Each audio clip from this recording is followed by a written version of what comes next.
Let's see if the sound's on.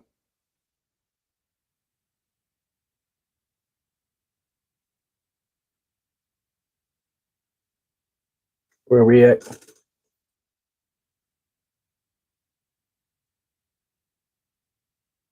How was my time set up? Wrong. 6:59. Scheduled for 6:59. All right, let's get everything working. Here we go. All right, let's get everything working. Here we go. All right, let's get everything working. Here we go. All right, let's get everything working.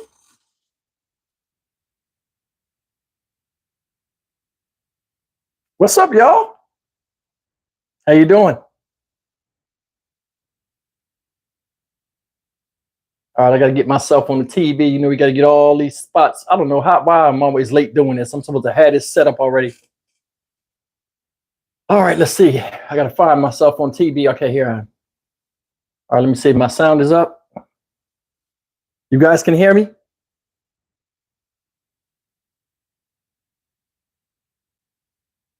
Okay. What's going on? Tristan Garden, what's happening? Linda Hardy, what's happening? Deborah Ramsey, BJW, what's going on? All right, I got everything running up. All right, we'll wait till 7:05. We'll get this party started, okay? I'm going to tell you guys something. Listen, Lonnie Lee, what's happening? I don't know why it's dark like this. Weird looking. What's up? What's up? And I got the ghetto vibration on the phone. I didn't turn it off. I'm sorry about that. I apologize. Let's get it going. I had to dig deep with these stories. Some of these stories I forgot about. I had to call my brother and cousin in Jersey and remember these stories. I'm like, man, I'm running out of stories. I can't remember. Like, you know, only when we're around each other, we remember these stories. So they started naming stories. I'm like, yo, I forgot them stories. Because I was telling them that y'all be liking my granddad's stories about my granddad. I got some whoppers today. John Wash, crazy. But yeah, man. How many first timers we have in here for the live? Linda Hardy, did you go to Alcorn State? Yes, I did go to Alcorn State University. 1 year, I was one and done. It was nice. The people was nice. I liked it. I ain't gonna do schoolwork no more. I mean, I had no problem there. I love Mississippi. It was nice. Where we at? Tony Tates, what's happening? Suela A, Mr. John Wash. She put the Mr. on the front of it. You know, it's funny when you do the lives, like right now, it's like my screen is kind of dark on this side. But like when up on TV, it's like normal. I don't know. Is it dark on this side? I don't know why it's doing that. I mean, I haven't moved my tripod or anything like that. You went to Alcorn? Shamila Brown? What year you went? I went 91. I mean, 91, 92.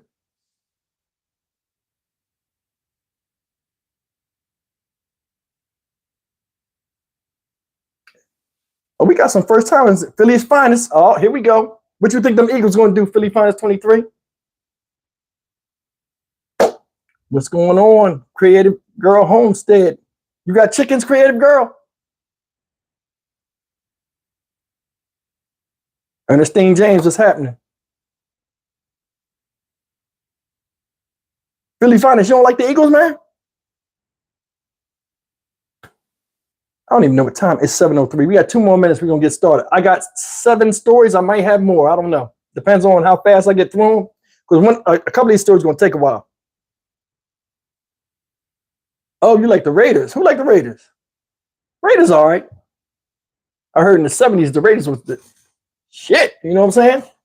You know, I had to have a Mountain Dew on deck. They need to sponsor me. I drink enough of it. Be funny, I'd be drinking Mountain Dew. Black folk like, you drink Mountain Dew? I'm like, you ain't never had it. Mountain Dew, bang. It's funny how your palate is when you're young. You couldn't get me to taste Mountain Dew when I was younger. It's like when you get older, your taste buds change or something. Let me see what's up with this lighting, man. Why is it looking like this? It's really distracting. Hey, you guys hit that like button on the way in here so we can spread it out. And when you hit that like button, a lot of times YouTubers tell you hit the like button. It puts the live stream and it alerts a lot of other people that we're live. So it's more for the community than me. So if you could hit the like button, you know, share it, just share it out. Louisa Bowman. Good evening, Steve. I'm in North Carolina. Okay. Hey, you know what, man? I got in here late today, and then I had an emergency. I had to wait around for somebody. I had to take somebody somewhere. That's why I didn't do no video. But they had the everybody was sending me, hey, they found the bullet case and they found a bullet, and I'm like, I'm like, okay, that's a big thing. It seemed like it's a big thing, but it's not. I looked at the article. They said they found the bullet casing for the Alicia Watts case in the street. She didn't get shot in the street. So I'm kind of like, I don't want to make a video over that. This is your first live, Brownie Brown? But you catch the replays. Yeah, you got to see it live and uncut. All right, where we at? 7:04. We got a few seconds left. All right, guys. Like I say in my videos, this thing, when we start going, this thing take off. I can't see it. Like I got it on my phone, but it appears on my phone and goes away. Over here, I got the chat up. I can see it, but like when like people do donations stuff like that, it lights up. I can really see it. You know what I mean? I'm not telling you I'll do donations or anything like that, but I'm just telling you, if there's something you want me to answer, a question you want me to answer, something, I can't see it unless you put something on it and make it colored or whatever. All right, it's 7:05. You guys ready? Okay. Liberty and Hercules, what's going on? Hey, listen, I need you to call me. Hercules, I need you to call me after the live. You make sure you call me, okay?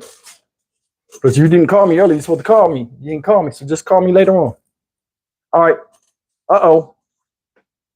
Laura Berry from Seattle? Okay. All right. Now, this ain't no 2-hour special. Listen, that thing burned me out. We're going to jump into this, though. Y'all ready? All right, we got 108 people in here. We got 64 likes. Let me get 80 likes, and then we'll get to moving. King Delight, what's happening, bro? Yo, King Delight, man, y'all need to watch out for King Delight, man. He be having some real good comments that sparked me to do other videos. King, I ain't never tell you that, but you got some good video. You got some good ideas that spark my interest and take one video and turn it into something else for the viewing audience. So a lot of my videos, they come from King Delight. He very intellectual. Yo, big up King Delight. You know what I'm saying? All right, y'all ready? We got 82 likes. All right, let's get it. Oh, thank you, King Delight, for the $5 donation. All right, this first story. Now, a lot of y'all been with me from the beginning. Some of y'all that have not heard this like these stories, talk to the people in the chat. They'll bring you up to speed.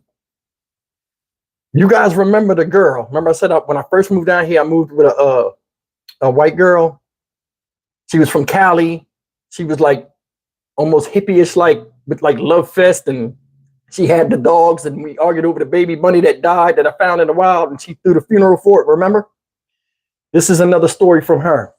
Now, last time she contacted me, when she heard and saw me on YouTube, somebody sent her the story, and I got a call Wednesday. That's why I said I was ready to do this since Wednesday. She called me. She said, hey, I watch all your lives. You don't mention me no more. And I was like, I don't want to, I got to ask for permission. I'm not going to just put nobody on blast on my channel. She said, so you could tell them anything you want. Just don't tell them nothing crazy. So I brought up a story I wanted to tell, and she okayed it. So this story right here, I know she's watching.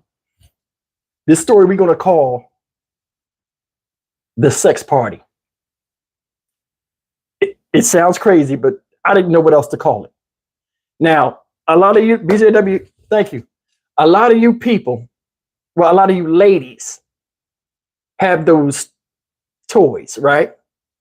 When I came to Texas, I wasn't on that. You know what I'm saying? I'm like, toys. Girl, like, oh, I got toys. I'm like, what the hell is toys? It was just a code word I never picked up on. Come down here, I'm living with her. She got a bunch of girlfriends. And they come over and host at her house. I just be on the computer all day. You know what I mean? This is MySpace be out. I ain't deal with them like that. I mean, I was friends with them, but there's a bunch of ladies. I don't want to be over there. They fake, So anyway, long story short, they're like, yo, can we throw a toy party over here? I said, what is a toy party? And, it just came out, said it like, yeah, one of our friends sells these, sex toys, and they do a presentation. So they're like, oh, she do that? Yeah, they said she making money. Can she do it here? She's like, yeah, you can do it here. So she comes over like 2 weeks later. I'm not thinking nothing about it. I forgot about it. I'm sitting on the balcony overlooking the Gulf of Mexico or whatever it was. I mean, the little port part that comes in. They're like, Steve, come in. She's here. Now I get mad because I'm like, yo, I don't want to be in there with all the girls. They talking about stuff for them. It's awkward. It's uncomfortable. Ain't no men there. You know what I'm saying? So on and so forth. But she's like, nah, come in here and look at it and all that. So I come in there and I sit on the bar. Now I'm at the stool, but I'm sitting in the cut and I'm watching it. It's like 30 people, 30 women in there. So they all in there. And the girl comes, she got two big, like, they look like suitcases, like the kind where like Halliburton suitcases. They look like the metal kind, right? Or studio suitcases. So she opens them up. She got all these stuff in there and it's lined up in these little foam dividers and stuff. So she started doing this presentation and I'm sitting there, but I'm on my phone. And they're showing different things. And, you know, they're very classy with it. Because I'm like, how do you show something you want somebody to buy that is very personal without them trying it? You understand what I'm saying? So she's standing there and the way she's demonstrating is like, you know, she's standing there with a dress on and like she's just standing there and like she just, you know, puts it near her, not on it, but like, I mean, on some adult stuff, she just shows, yeah, you put it here, or like you make an insertion and then you do this. And then, I'm like, man, she really handling this real good. You know, like the way she's presenting this, it's not raunchy. It's not. So, you know, she's passing these toys around and people are touching them, feeling them and all this other stuff. And then at the end, they had these little pieces of, look like paper plates or something. They write a number on it. And they'll say, hey, if you want one, do this. Or like they had a thing where they passed it around. Like you would raise that thing, they'd pass it around and you'll put your name on the list. And then at the end, they would tally up how much you owe. And you would just write a money order or like you write a check or just pay cash. It was like Avon almost. So they're doing all of this stuff, right? And then they get to this one part where they need a guy. And they're like, yo, we got this thing. It's a his and hers, some crap, vibrating mess or whatever. They get one girl over here. And they say, well, we only got one guy. And they're standing there. And I'm like this on the phone. When I hear like, yeah, you know, we need a guy up here. They're trying to be, you know, they're thinking I'm just going to fall for that. I'm like, I'm not looking at them, but I'm looking like, I didn't know they were looking at me. Come on up here. Steve, come on. I stand up there and like, it's like this thing, like, you know, you put it on or whatever. And then like, you know, it stimulate her. Like she got something that she wear. Normal stuff. I don't really want to get in that. So anyway, we go and do that. Now that was my only claim to fame. I mean, my 15 seconds of fame. I sit down, right? Nobody buys it. Ain't because of me. You know what I'm saying? But anyway, nobody buys it. Now check this out. This when the story get crazy. Now, you know, I was living with your peoples. Miss Overdramatic, Miss Acting a Fool, Miss, you know what I'm saying? Tell these stories about me. They bring this thing out. And it's called the rabbit or the penguin or some mess. And it looked like a bunny. She sees the bunny and thinks about the bunny that we had. Oh, so cute. She puts it in her hand, it vibrates and it hops off her hand. But like it's something where you strap around your waist and like you use it, you know, it's a vibration. You know what I'm talking about. So when she does that, I'm like, you know, and this is the part that's funny. You know you weird when people that's friends with you and you do something and they all go. You know, like the way she was looking at it, she smelled it. I was like, what the fuck? Like, who does that to a toy? Like, what kind of plastic is this? Is it polyurethane? Like, I'm like, that's paint. Paint has polyurethane. I'm in my head, I'm saying this. I'm staying out of their business, but I'm looking like, yo, I see why you don't get no man. Like, you hard. Nobody would deal with this. So anyway, right? It's her. They're talking about it, and they're saying, hey, you can use it in the bathtub. You can use it in different places, different applications and stuff like that, right? I got to adjust my screen. Nubian Queen said hip hop. So all of a sudden, we're talking, and this is the last thing they're showing now. So everybody's like, oh, I'm liking that. That's real nice. It feels right. You know, the texture. And I'm not paying attention. I'm on the phone. And you know how people excuse themselves without saying anything? They disappear. She disappears. Nobody's thinking nothing about it. And I noticed that it's quiet. And like, I guess from the dead silence a little bit, it woke me up. So I wound up looking And I see them and they're just sitting there and they're still talking about stuff, but some of the people are just standing around waiting. I'm like, what are they waiting for? So next thing you hear is, oh my God. Zzz. She comes out. She didn't even buy this thing. She comes out and she got it around her like she had like biker shorts on, but she had it around the strap part around her legs and she had it on her drum, like through the pants. And she's like, oh my God. Oh, can you use more than one of these?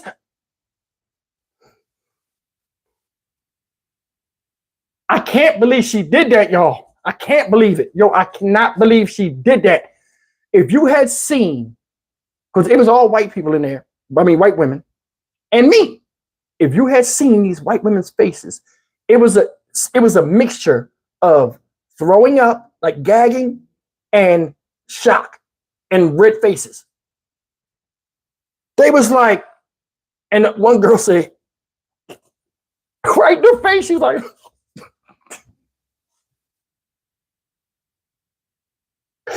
listen, I said, I don't know what it was, but it made me embarrassed. Now, it ain't got nothing to do with me, but it made me embarrassed. And when she came out, this the two things that made it funny, but it wasn't funny because I got embarrassed. And I laughed later on.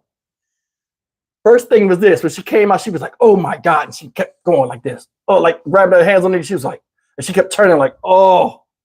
But she was like looking at the girls like, I don't know if she was trying to sell it to the girls to make them want it, but she's like, oh. And she kept looking at it. She had the Pat Benatar hair, Love is a Battlefield. That shit was big as hell. Doom, doom, doom, doom, doom, Get the fuck out of here. So that's the first thing that was funny, but it made me mad because the way she was acting. I'm like, it don't feel that good, number one. And why you gotta act like that? It's always you. Yeah, the screen is dark. I don't know what it is. It'll straighten itself out. I mean, it's the camera lens. I mean, my light and everything is right. So try to jump out and then jump back in. So anyway, right? That's the first part. The second thing that made me mad, she didn't read their faces. They were like, stop. Can you like stop? Like 4 people wanted to buy it. After she came out, nobody bought it. She takes it off. It had like these little like clamps, like, you know, like little, you know, I don't even know these clamps. You know, the clamps where it had like prongs and you do like that and you push the top and it was like almost like a bra strap where you go around your leg. So she's like, oh my God. So her friend Lisa, she's like, Lisa. She takes it off. Give it a try. She but she did like that. The 3 girls next to Lisa all leave. They was like, no. Oh my God. I got embarrassed. I was like, this little phone. I immediately, because people was thinking I was a man the way I would act with her. I'm like,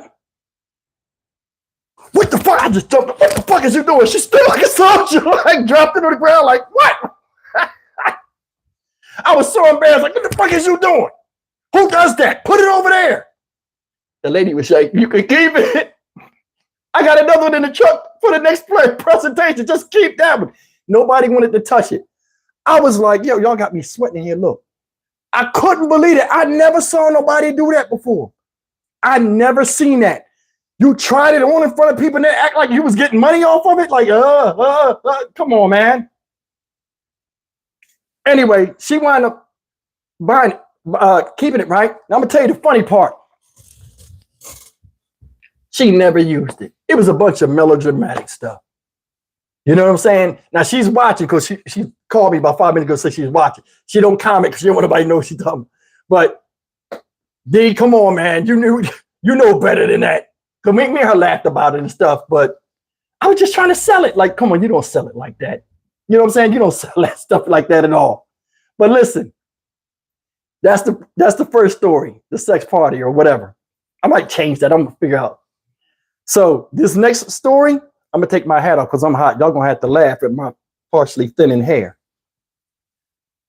Listen, this next story, we're gonna call field service, right? Now, like I said, if y'all knew, people that have been running with these stories. This is like a show every week. Like everybody catch up. They know what I'm talking about. So y'all gonna have to catch up. I was raised as a Jehovah Witness until I was 16 by my grandparents because I was raised by them. So that's what they were. That's where I had to go to school. And regardless of how you feel about it, I mean, everybody, religion works for everybody, but for me, it didn't work. It may have been the way my grandparents was. But, you know, when I was 16, I was ego, so I couldn't do it no more. You know what I'm saying? Like, it was like being on the plantation. They opened the door, being in the cult, they opened the door, and I ran for freedom, and I never looked back. But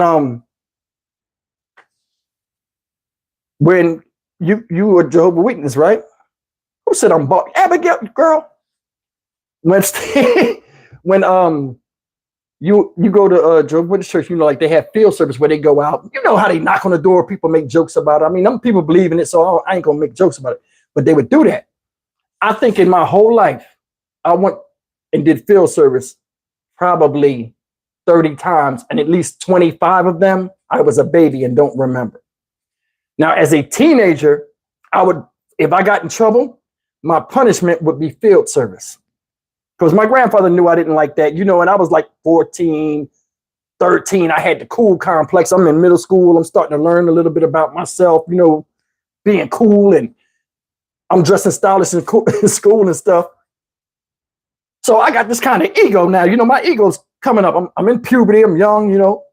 So one day, we got to do field service. And he makes me go. I can't remember what I did, guys, but he made me go. And I'm hot. When I go to field service, I'm hot. Because my greatest fear is going to a neighborhood, because I went to school in the next town over.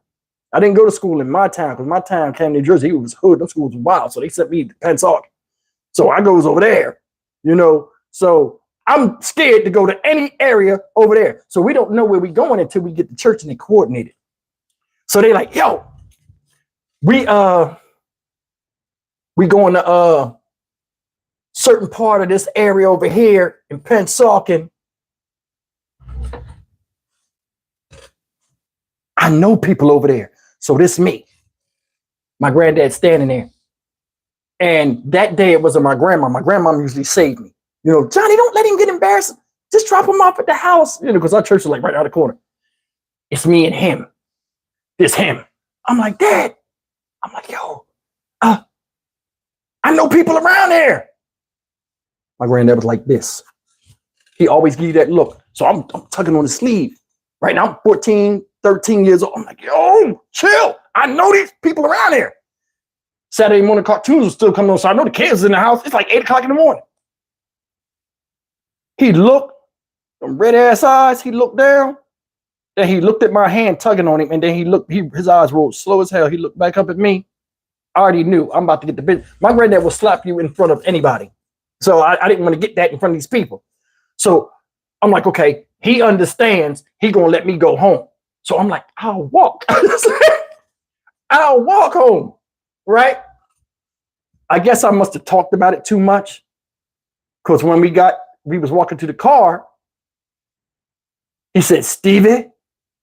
When he said, Stevie, I threw an attitude. And I think when I did that little kick attitude shit, like he was going to let me go home, but I fucked it up. So he was like, Stevie. And then he looked, I was like, and he was like, he paused and he thought, and he said, get in the car. We're going down there, bro. So here we go. We driving. We get down to this area. We pull up on the block. I don't know this block, but I know this area though. So we go up and down the street. Nobody answering the door. So we go split off in groups. So it's me and my granddad. He always, you know, and there's nothing wrong with this. Hey, I'll take my son with me. You know, I guess he's going to teach me or whatever. So he says, I'll go with Stevie. Come on, Stevie, let's go over here. We'll work this side. Now, listen, it'd be like 8 people, 20 people out there. Everybody go to a house and then go around the next person. My granddad, he trying to be super witness. We'll take the whole block, run it down this way. Here he is. Now he General Patton. We're going to take the whole block. We're going to go this way and all this other stuff. And then the people is feeding into it. Because, you know, he proud of him being in the military and stuff. So one of the guys is an army buddy of his that he hasn't seen in years at the time. This guy name was Wells. His last name was Wells. So his name Brother Wells. So they like, so Brother Wells like, All right, John. All right, John. All right, John. When he's doing that, my granddad starting to get sued. Dude, we gonna go down this damn way. I ain't cuss. We gonna go down this way. We gonna cut like this, and then we'll go down there, and then we'll halt. He started doing the handstand. I'm like, what is you, a Navy SEAL, bro? This ain't nothing but talking about God. I'm getting mad though, because every time this dude is doing this goofy stuff, my granddad would expand the territory. And I'm like, yo, this street, I don't know nobody. I don't know, I don't know that back way. So anyway, right, listen, make a long story short, right? We go down the street. Nobody answers the door. Nobody answers. I'm like, yes. And the way it is if you go in that area and nothing happens, they'll just get up and go somewhere else. They won't just keep expanding. Like, sometimes they say, okay, we'll go here, and then we'll just move this way. But it was like woods that way. So it was like this block, when we turned the corner, it was like woods. I'm like, oh, okay, we'll be done. Because usually my granddad would let me do a little bit, and then he'd make me go sit in the car. And I would just sit in the car the rest of the day. So I'm like, oh, we go this way, and then we go around the corner, and then we go back up, and I'll be home free. Get around the corner. It's a wooded area behind the houses we just went. It's 2 houses on the end. I see the houses, and I'm walking. We get over to the house, right? First house, nobody answered. The last house, right? Knock on the door. This is my granddad. Stevie? Because they would have pamphlets. You knock on the door, and then they hey, you put the pamphlet up there. So he like put the pamphlet or the watchtower up there. He'll make me do it. And I get mad because I'm funny. You know what I mean? I'm out in the street. I'm like, yo, you can't do this to people's house, man. You know what I'm saying? And then we in a white area. You know what I'm saying? It was around the time of the crack epidemic and all this type of stuff. You can't be knocking on people's door. My granddad ain't trying to hear it. So I goes up there. I puts it in the first. I put the, you roll it up. You stick it in the little door. Put the handle. I put it in there, and I try to skedaddle before anybody see me. I get shot at the door. Go to the last house. As I'm coming out the gate, right, I see him walking to the gate, and he can't get the gate open. He moving the gate. It's all loud. I'm like, Dad, it's like 9 o'clock. Like, you can't be, you know what I'm saying? So he like, get the gate. So I open the gate. He like, go up there. I go up there. Now, because I told him about the gate, I'm like, yo, you can't be doing. He got mad. You a little kid. You know what I'm saying? Don't tell me what I can't do. But he didn't say it like that, right? What's up, Anita? He wasn't saying it like that. He was like, okay, will be a smart ass? Go up there and knock on the door. So I'm like this. All right. In my head, I'm like, all right, it's the last house. Ain't nobody gonna answer. Because when you knock on the door, sometimes other people call the neighbors like, yo, we just don't answer the door. So I'm thinking they did that. I knocks on the door. There was this girl I used to like in school, right? Named Daphne, right? She was mixed. Badge on. For a 13-year-old, I was a 13-year-old at that time. So, I don't know what a badge on is. She was just cute to me. Knock on the door. I hear the cartoons in the background. I'm like, oh, it's a kid up. So I gently knock on the door. This is my granddad. He at the gate. Stevie, put some oomph in it. Hit it like a man. Who's you, Jagged Edge? Listen. I bangs on the door. As I bangs on the door, right? Now let me give y'all the layout.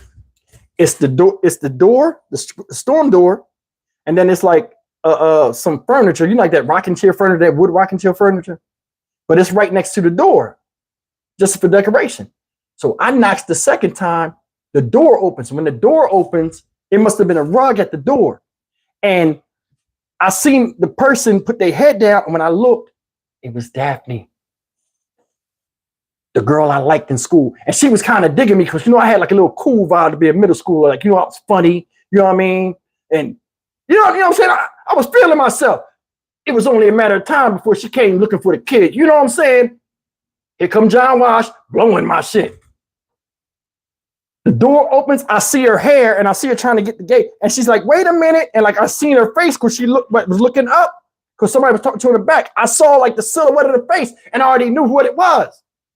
I said, oh, and I don't know why I did this. I said, oh, And I just like ran and like tried to like move out the way. And the lawn front, the little rocking chair thing was there. And I fell on my knees and landed on the rocking chair. And it made a bunch of noise because the little rocker part in the back, it hit the side of the house. I said, oh, boom. And she's like, oh my God, Mom, somebody fell out front. Now I'm like this. She think I'm a man because I got on these Jackson 5 clothes like I'm from the 70s. So I won't look. I'm looking at my granddad. He's like, Stevie, are you okay? He coming, he blowing my shit. He's so old fashioned. He don't know nothing about being embarrassed. He come in the yard. Oh my God. How you doing? I'm Brother John Washington, Jehovah Witness. 1 second, let me get my grandson, Stevie. Ah! I'm trying to act like I'm there. And I'm saying to him, like, I'm doing like this. Hey, you know, I'm rocking back and forth. I'm like, hey, stop. This him.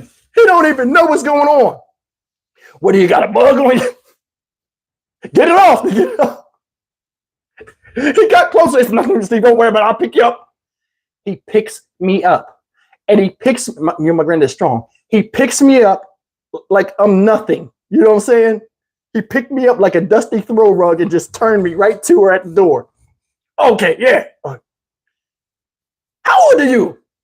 She's like, and she's looking like, I think she was like, damn, it's really you outside of school. Because, you know, people see you in school is one way, and then they see you outside of school. They're like, wow. But let me describe to y'all what I had on. Remember, my uncles left their clothes, so I had to wear my uncle's clothes. That's another reason why I'm traumatized of church. So I was dressed in the 70s and the late 80s. I had a shit brown wool suit on. It had a big dress shirt with a butterfly collar with mushrooms on it. I had a burgundy tie that didn't match anything. The shirt was brown, green, and the mushrooms was white all over it. And the collar stuck out like Willie Dynamite or some shit, the Mac. They wouldn't let us have style back then. I felt like an idiot. So anyway, right? Y'all got me sweating in here. I stand up and like she's looking at me. She's like, so I'm thinking she's like, you know, laughing at my clothes. But really it was like, man, I can't believe I saw you out of school. You know how you had that reaction. But I'm terrified. It's a worst scenario, right? Check it out. We go in the house. She keeps doing like this. My granddad is crazy at the door. How old are you? You know him? Oh, your classmates. Oh, Stevie, she's in your class? Y'all sit by each other? Is it biology? He don't know nothing. But he just happy to be in the house so he could say he went and talked to somebody about the Lord. You know what I'm saying? My granddad is competitive. The lady is in there and the lady's smoking cigarettes. This John Wash. Ma'am, you know, cigarettes is bad for you. She says, so is this shit you're peddling. What do you want? Why, it's 9 something in the morning. Well, yeah, my granddad did like this. I think it made me mad. He was like, you know, he had that tongue and she'd be like, he said, I'm just trying to spread the word of Jehovah. So the lady's like, well, I didn't mean to cuss, but I mean, can't you do that later on? Like, you don't go to people's houses and like knock on their doors. You know, people get killed nowadays for knocking on the doors. Did you watch Action News Channel 6? That was the news there. You watch Action News Channel 6? They shoot people or they sick dogs on people like you. Why would you put yourself through that? I did just like this to my granddad. She over here, my granddad next to me, she already shit on him. She did that. I did just like this. Not like that, but you know, I was like, yeah, why do we do this, Father? My granddad is a beast. As I was turning my head, he just grabbed my head with his hand hard as fuck. Look, I'm trying to show off in front of this girl. I turned my head, he met it, half turn. He hit my head, like, he hit my head so hard and turned my neck back like to the lady, like, he jammed my fucking neck. I heard my bones like hit, like it cracked, like, I was sitting there. I had a stinging pain all the way down here. And that shit was burning for like 5 minutes. I was standing there like, I think I'm paralyzed. He was talking his trench coat. I was holding his trench coat because I thought I was going to fall out. I'm panicking. I'm like, this woman done broke my leg in this girl's house. So I'm sitting there, right? Yeah, she goes upstairs, but she's at the steps and she keeps going. And she's talking, and I'm looking at her, but I'm trying to ignore her. This her.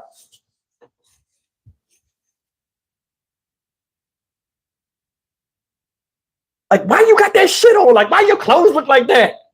As we're talking, this is like when the 80s, like, you know, the Jacksons was big, but remember the Jackson cartoon? It was old from the 70s. At the last point of it coming on, they played it on Saturday mornings. And all I heard was, come on, let me tell you what it's all about. And I used to watch the Jacksons. You know what I'm saying? But it came on, so I'm like, this her on the thing. She's like, and she knows Cyrus. She go A B C A B. I just laughed, but there I was in the corner. I'm embarrassed, bro. I'm embarrassed.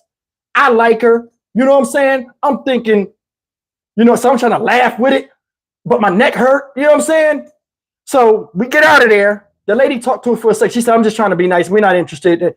We wound up leaving. This is my granddad. I'm trying to get out. Now, you know, you sleep wrong, your shit be like fucked up. You be like this. I'm like this. I'm trying to go out the damn thing, right? She know I'm saying, I ain't gonna say bye. She know who I am. I'll see her at school. It's my granddad. Oh, Stevie, ain't you gonna say bye to our gracious host? What? I turn around like, hey, but the way I did it, he thought I had an attitude. I hit the door. I can't turn my neck. This is him. Come here. I say, shit. I turn around. I say, hey, all right. And then he seen something was wrong with me. He says, we go outside. He's like, come on. He said, what's the matter? And I gave him credit. He didn't know he hurt me. He's like, what's wrong? What's the matter? I said, I think you messing my neck up. I said, it's burning. So he says, can you do this? And I'm like, you know, I ain't number 13. So, you know, I'm acting like I'm hurt more than I am. I'm like, his face went from concern to anger. He was like, come here. I was like, I'm like, okay, it's fixed. When he first did like this, it hurt. When he did that second thing, I guess it did work, but that shit made tears shoot out my eyes. I'm like, He's like, sometimes your neck, you know what? Remember, he had that fusion surgery on his neck. Remember, I almost killed him when I hung him that time by accident? This is him. Remember when I had the fusion surgery, you have to, you know, the chiropractor stuff tell you, you got to go and you got to move your lumbars and you got to isolate them between the discs and all this stuff. I'm like, yo, I'm 13 years old. What the hell are you talking about? So he said, yeah, I just had to pull your head up. And no. I got home and told my grandma. They got into an argument. He got mad. They talked to me for 2 days. You embarrassed me. I don't care. You know what I'm saying?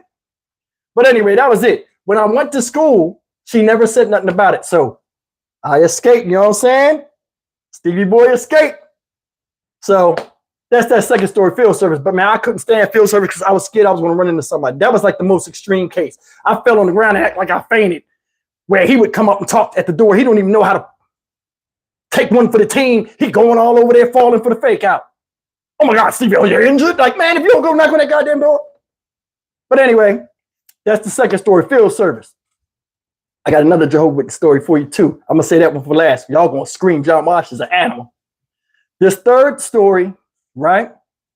We're going to call Little Brother Lost, right? Like I said in my other videos, we would travel every summer. We had family. My people are originally from Florida, like the Tampa area. Where's Florida State from?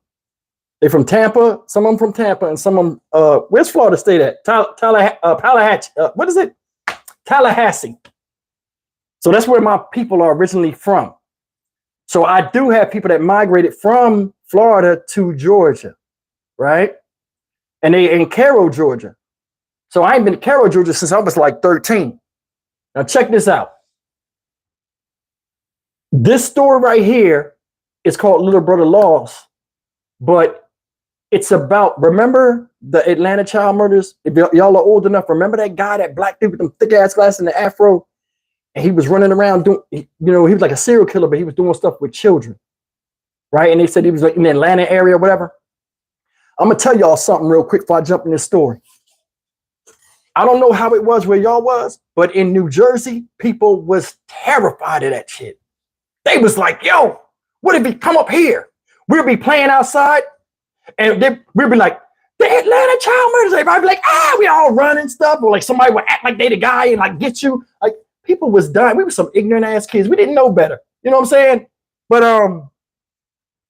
yeah, man, it's like people would say they spotted him in Virginia, and people would hide the kids and stuff. And I'm like, yo, this is crazy. I thought he was like the boogeyman in real life. Then I seen him. I'm like, that's him?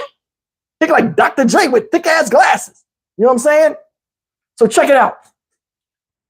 The reason why I brought that up, he wasn't caught yet. We in Cairo, Georgia, at my Uncle Henry's house, who was John Wash's brother at the time.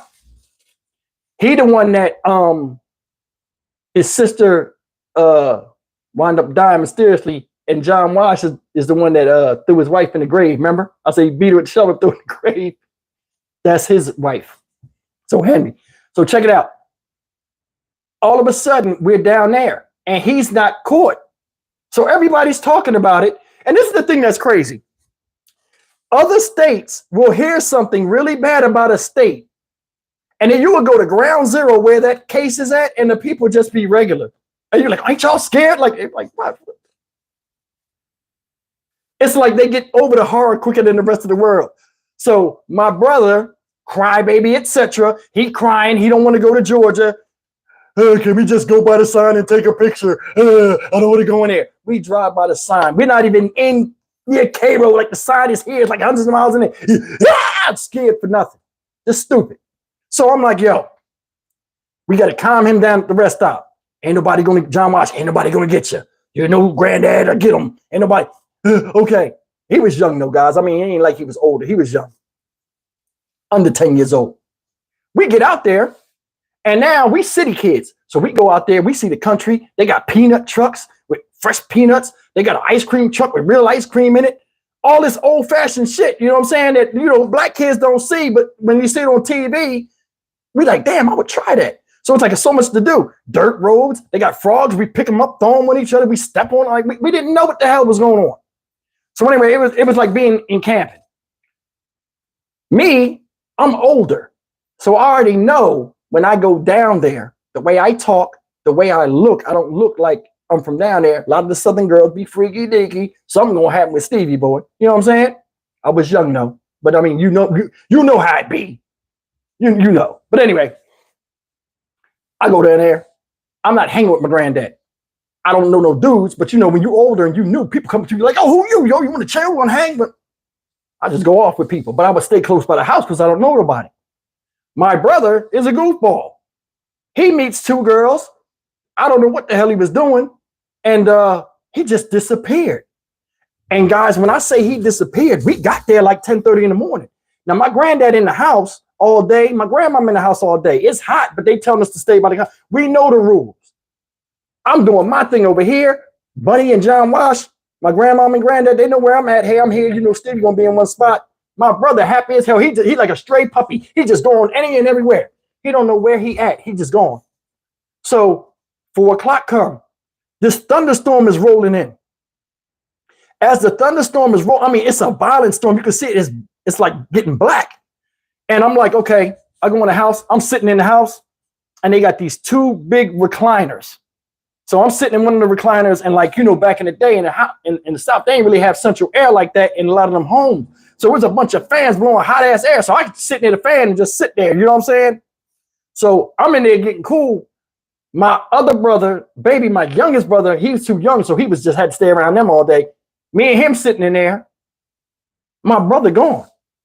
So Michael, my cousin, is like my little brother's age. So Michael come in like, where's Mika? And like, I don't know. He wasn't with me. Everybody jump up. What? This bunny, immediately, this bunny, my grandma. Oh my God. You think he's, oh, you heard with John Wash. don't say it. Don't, because Bunny go to the extremes. Oh my God! Ah, ah. My granddad, don't say it. We'll go out there and look for him. My granddad goes out the door. He don't even have his shoes on. He had the dress socks pulled up with the shorts. He went out there and started raining. It was muddy. He forgot to put his shoes on. He was scared, though. I could tell. He forgot to put his shoes on. So the way the thing is, right? The way it was like dirt, like the driveway part. It was the house, and then like you go off the steps, it's just dirt, like a dirt path going to the street. The street with dirt. So it's like a red type of dirt. You know what I'm saying? Like a light brown, reddish type of dirt. It started raining hard. My granddad goes out the house. First, my grandmom was like, Mika, we calling them. People across the street just saying Mika, they don't even know what's happening. They just know somebody missing. So now everybody like, oh, you know what I'm saying? This goes on for like 30 minutes. Now I'm starting to get scared. And I'm like, let me just go out there and walk around. You know what I'm saying? And they like, nah, you stay in the house. But my grandma, I'm like, we got to call Joanne. That's my mom. We got to call Joanne and tell her what happened. My granddad said, you better not pick that phone up. We'll find him. Calm down. I think that was making me scared too. So he's standing at the door doing all that, right? Now remember, it's raining for like 30 minutes. Cats and dogs. The way it was the house sat up on a hill a little bit. A little incline. So when you come out, it's like a little path that goes down. But it's a slight incline. And it's like dirt. And then it's the driveway part where all the cars go in and out. So it's like all these ruts. Now it's all mud over there. My brother come around the corner, y'all. Happy as hell. Skipping with the girls in the rain, jumping in puddles. Everybody looking. My granddad sees him. I think my granddad was embarrassed. You know what I mean? Like, you know better to come down here. And when he get like that, woe be to you. So this is my granddad. I'll never forget it because we always tease him about this when he came around the corner. He came around the corner, he was skipping. Happy as hell with the girls. He said, hi, Dad, with his hand. Hi, Dad. My granddad shot off that porch with the dress socks on. When he shot out the porch, right? He got to where the mud was, but the mud was deep. So he's running over there to him. Like, I guess he's going to bust. I know he's going to bust his ass. So he's running over there to him, and then he hits the mud, and the mud is thick. My granddad was a kind of a thick man. He had a dad bod, so he had a little bit of gut. So it pulled him. His counterbalance was off. He hit the mud and slid down a damn thing of shit. He slid down a thing. He got up. He was dirty as hell. When I say muddy, it was like he was off-roading or something. Like he couldn't go back in the house. And I know that made him mad too, because dinner was about to be served. They had barbecue. So now he got all this stuff on him. Heather Stanley, thank you. He got all this stuff on him, right? He gets up and he don't even look at it. He jumps up and he just grabs my brother by his arm. He start walking back. My granddad turned around, y'all. Because my granddad wear glasses. Like in the picture I showed y'all. He turned around. The mud was on his glasses, like on the lenses. I don't know how he could see. He came up. He was stomping up that thing. The damn shit on his face. My grandma was even embarrassed. She was like, look at his damn glasses, Stevie. Look at this. Look at this. I bust out laughing, but she started laughing too. My grandma made shit. She started laughing like, look at the glasses. Look. So I said, he gonna kill Mika. And she said, no, he'll chew on him for a little bit. I'll stop it. My brother went in the house. My granddad was the master beltsmith. You know, you have a swordsman. He was a beltsman. My granddad would do like this. I swear to God. You know how people be like doing like this, like, boy, and they start moving and take the belt off. My granddad would take the belt and pull that shit and throw it in the air with his hand.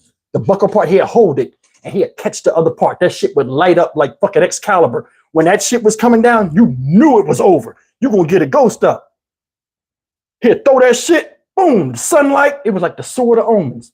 Sight beyond sight. That shit hit your ass, boy, shit. It'll knock you back to Thundera. He hit my, I didn't look. What? No, I did look. Out of me and my other two brothers, my middle brother, Mika, was the funniest one getting the beating. And y'all don't laugh. Y'all know it's always that one sibling y'all had that when he got his ass beat, you had to watch it because it was funny the way he would move and the way he would sound.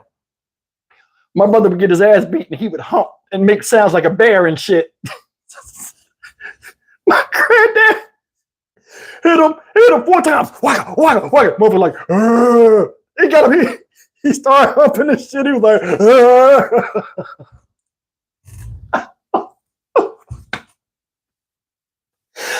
this shit. I remember that shit like it was yesterday. So anyway, when he beat him, right, he said, now go sit down. My brother, he beat my brother. Now I'm going to tell you something.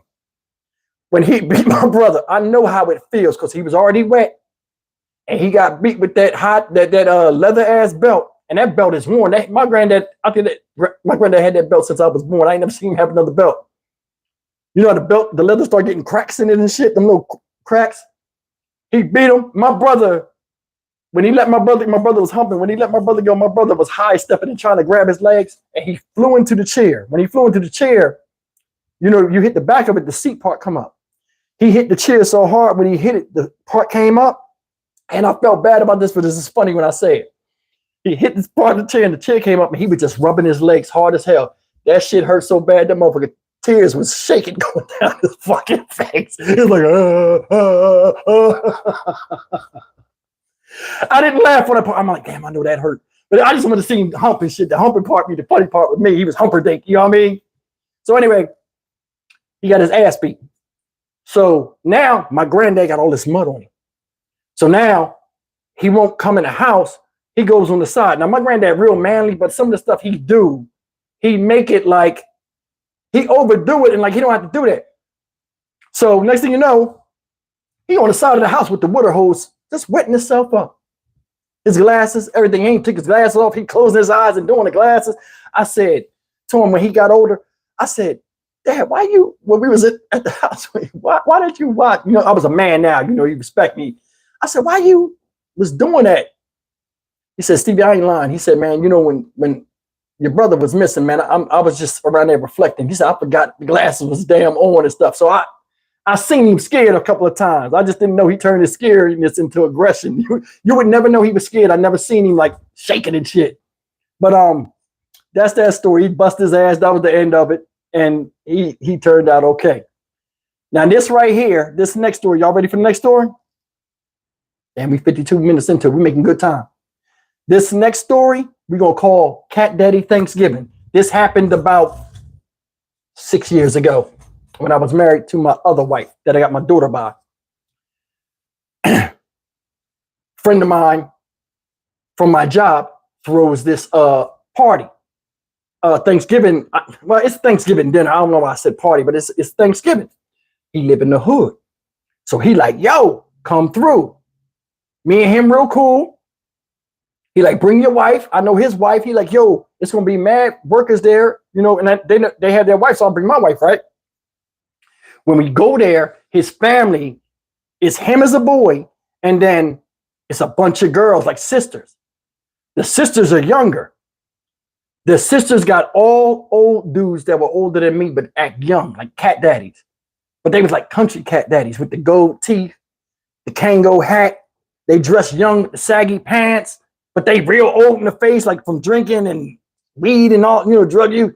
Just nasty looking dudes. My wife is a corporate exec right now. So she's like a little bit of, you know what I'm saying? You know what I mean? We get out the car. She's dressed up because we went to her family first, who was dressed up. I had on nice dress clothes. Gets out the car. We got a nice little car. We get out the car. I go open the door for her. Normal husband stuff. You know what I'm saying? She get out. She got heels on, 6-inch heels, whatever. She jump out the car. People playing football and all this other stuff, you know, right in the yard. And the old cat daddies is playing with them. I'm not paying attention though. So when I get out the car, she's getting up and I pull her out the car. Now, I don't know what the hell is up with this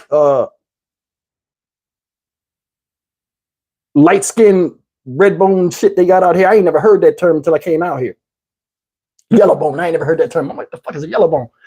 So my wife was considered that. My wife had red hair, brown eyes, and she was really thin skinned, where like you can see her veins in certain part of her body. And she get out the car. Motherfuckers look at her like, you know what I'm saying? She had braids, you know, but they look out the car. Look how ignorant dudes is. I get her out the car. They playing football and stuff. Now, all of the girls for these older men is up on the porch sitting there. And they know me. So I get out the car. They're like, yo, what's up, Steve? Oh, he came. As I'm talking to them, I got my wife's hand. Dude's over there. Yo. Look. Yo, y'all girls is right there. Like, you ain't got no sense. Yo, your girlfriends are right there, you know, and they looking like, why they acting, you know, like they looking at them like, yo, y'all being ignorant. This one clown, man, he made me mad as hell. He had cornrows with beads in them. Really, dude? Well, you're like 60 years old, trying to be young. With the beads in like a little kid, he come up. His teeth, he like, yeah. Oh, you family? I said, yeah, she family. Says my wife, what's going on? Who are you? Now, he ain't family. He ain't married to nobody. Now, he just a girl. Oh, yeah, that's my girl. I'm uncle. You ain't uncle nothing. I ain't say that to him. I'm like, oh, okay. And he stick his hand out. He gonna try to shake her hand. He ain't look at me. I just pushed her like, yeah. You know what I'm saying?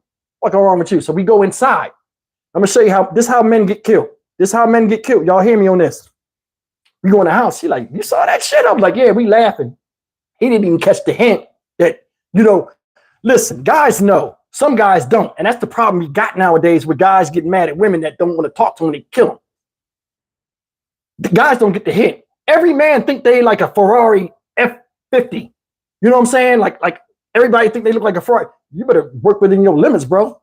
You know what I'm saying? Everybody know that, you know what I'm saying? Every man know his limits. Listen, if Mariah Carey, well, not her, she's crazy. If somebody like a superstar came to me right now, just regular Steve, and was like, oh, I want to date you, I would be like, why? Like, you know what I'm saying? With the opportunity, the money, and the way you look, why would you want me? We all think like that. So anyway, right? Check it out. It is hot under this light. We get in there. I see my mom and them down there from Jersey. They're like, oh, Steve, hey, what's going on? My wife waves. She like, I'm going to go make your plate and stuff. She go in the kitchen. I go into the little dip off where the dining room part is. I can look in the kitchen. I look in the kitchen. Yo, it wasn't even 2 minutes. Here come my man with the gold teeth. I'm going to move like this. He wasn't moving like this. But you know, when people irritate you, you see him a certain way. This is how I see him as Skeevy. Just the tooth right here, the gold tooth. Like, yeah, if you look in that pot right there, we got greens over there. We got the mac and cheese. We got that. Man, if you don't sit your motherfucker. So I seen it, I get mad, right? Now I know he just disrespectful in my house, in my brother's house. He don't even know who I am. So my brother, I'm like, yo, what the fuck is up with your man? I get mad quick. So I goes in there. I say, hey, my brother pushes me out the way. He said, hey, come here. He said, bro, what you doing, man? What you doing? I'm just saying, I'm standing there. He act like he ain't seen me get out the car or nothing. I'm like, that's how you get a bottle in your face. You know what I'm saying? If you don't see me, I'll make you see me. So anyway, listen. He leave out. So that's over with. The cat daddy dude is gone. We ain't talking about him no more.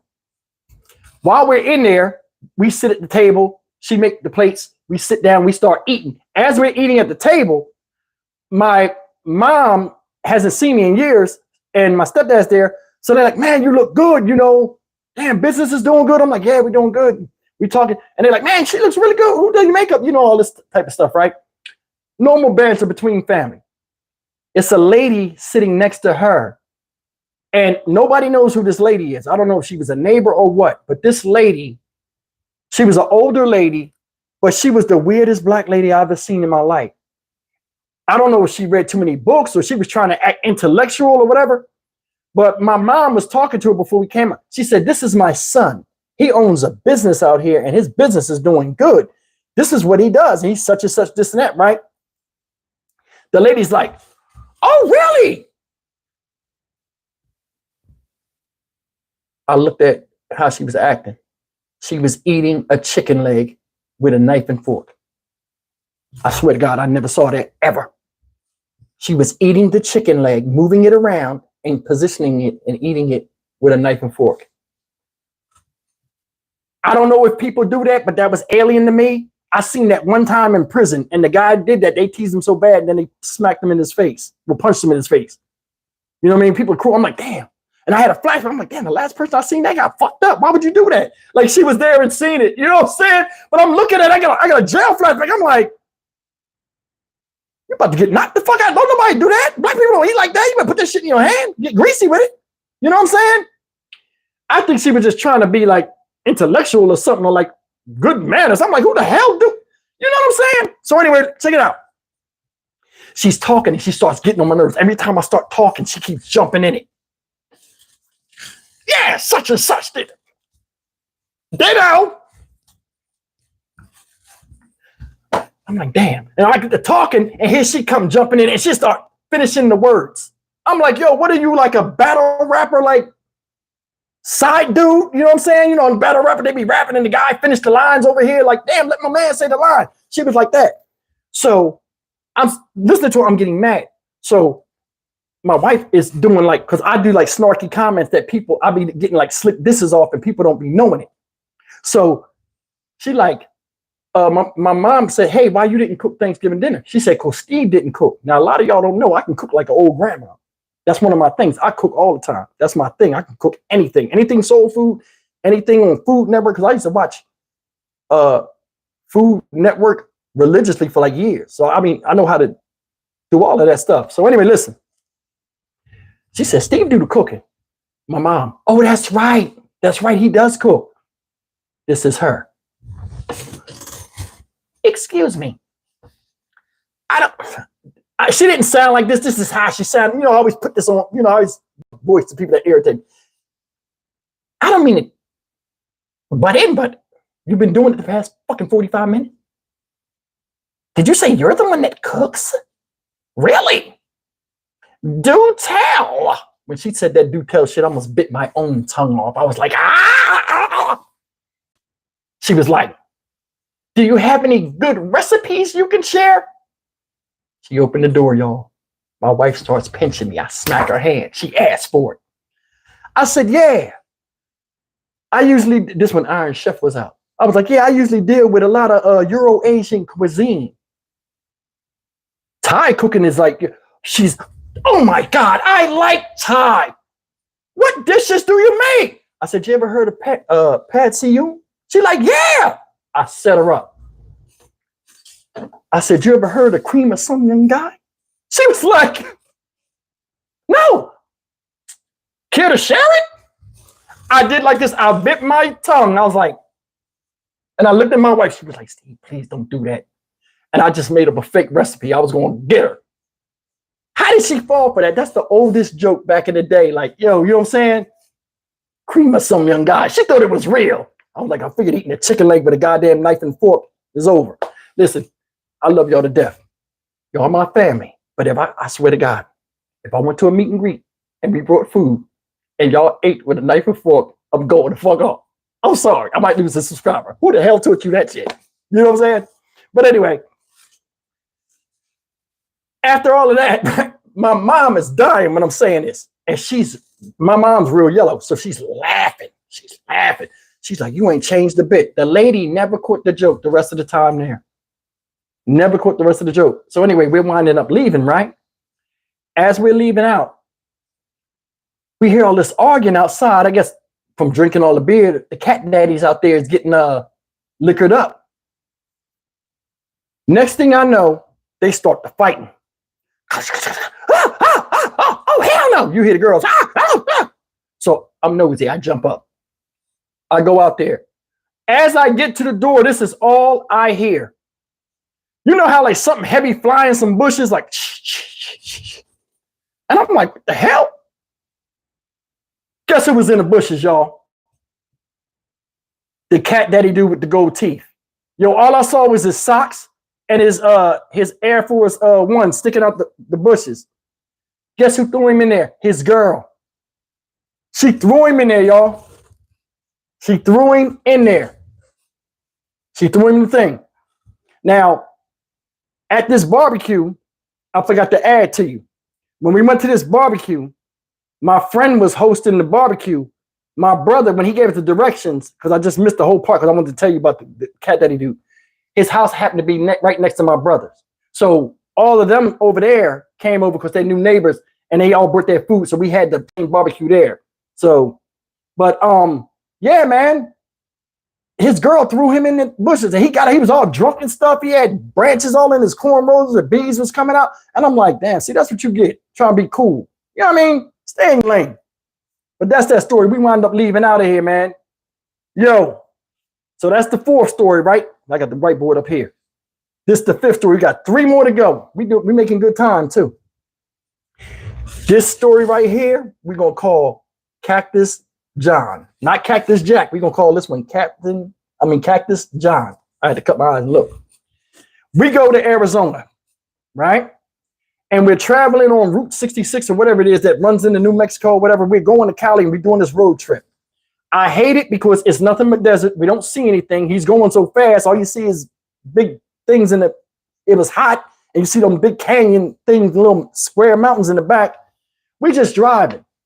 And if it wasn't for my brothers, I'd be going crazy. We like 3 days in the car from Jersey all the way out there to go to California.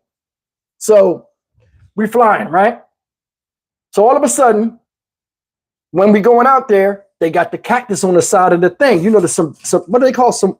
Man, I'm good with nature. I should know this. Every time I get on here, I forget stuff. You know, the cactus that be like this. You know what I mean? They had those cactuses out there. I'm like, yo, them cactuses like on cartoons. So they got them real tall, though. I didn't know they get real. I thought they was like the height of a man. Them just be like 10, 12 feet. So we driving. So my granddad like, yo, let's take a picture near one. So when we go, we driving.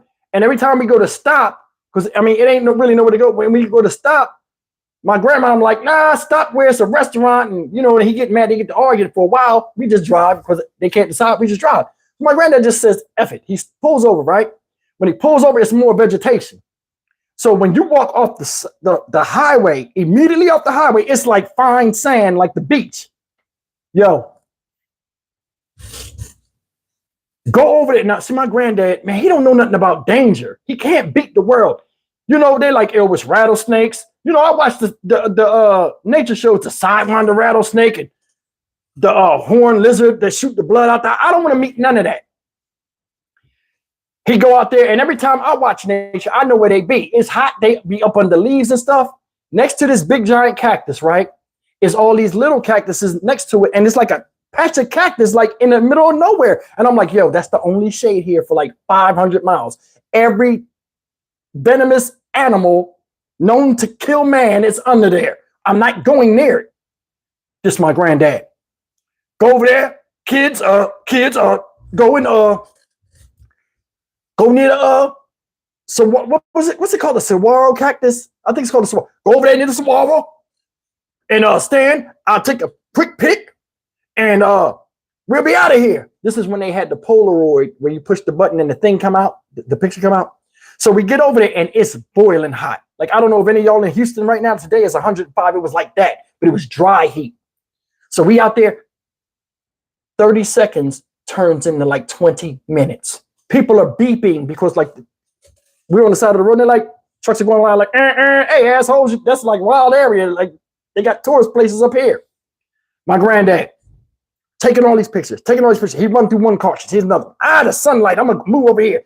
He getting all down on one leg and all this other stuff. Like, you know what I mean? Like he filming a Playboy model or something. Man, just take the damn picture. We are hot. My little brother starts crying as usual. I want something to drink. This before they had bottled water, so you know we had to suffer. I'm standing there, but I keep doing like this. I'm looking. I don't want to hear nothing or see nothing. Every time the wind blow and the cactus pad touch each other, I'm like, but when I look down on the cactus pads, the flat pieces of cactus, the kind that look like that, what's it called? The Napoli or whatever, like the cactus top, it was like them kind of with the pads. Man, some of them spikes was like that. And they always pointy. I was like, you land on that shit, it's over. We goes back to the car. We get in the car. My grandma, I'm like, you had them kids out there all that time? He like, shut up, buddy. Getting in the car. He said, you know what, in fact, buddy, take a picture of me. I'm going to go over there by the cactus. I get over there, and I'm still walking back. So I stop. I'm halfway there, right? So this him. Now, he got dress socks on. So he goes over there by the cactus, and he's standing there. And with the way he walking his feet, I see the sand going all over. I'm like, yo, I know that shit hurt because sand was hot. So he's like, man, this sand is hot. So he goes over there. He's like, I'm going to take 10 pictures of him. And like my granddad would take pictures and send them to his brothers. I think he'd rub it in their face like, look where I'm at. This is before text messages. So he would do this stuff like he'd get postcards and he'd get mailed envelopes and he would send pictures of where they was at and he'd send pictures home to the kids, his kids and stuff. So anyway, he takes like 10 pictures. He gets to the 10th picture, right? What's up, Pooch?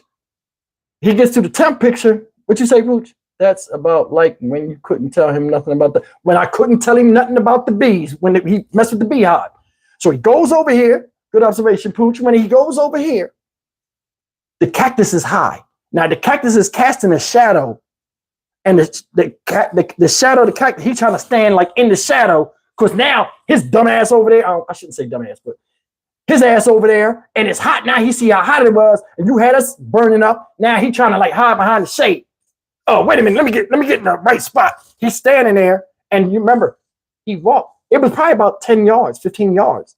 You know what I mean? To get to that cactus. So, I mean, he was walking in that sand, that powdery sand. So I know it's in his shoes, because every time he's moving, I can see the sand coming out of the side where his ankle is at. And he kept looking down. So he gets where the thing is at. He's standing back, right? And he says, I got to get in the position. I mean, I got sand in my shoe. So he keeps doing like this, and he can't touch nothing. But I'm looking at his feet, and I'm like, before I can say something, I'm like, hey, watch out. One of the spikes in the cactus touched his leg. I mean, it barely touched his leg, and he realized something was sharp there.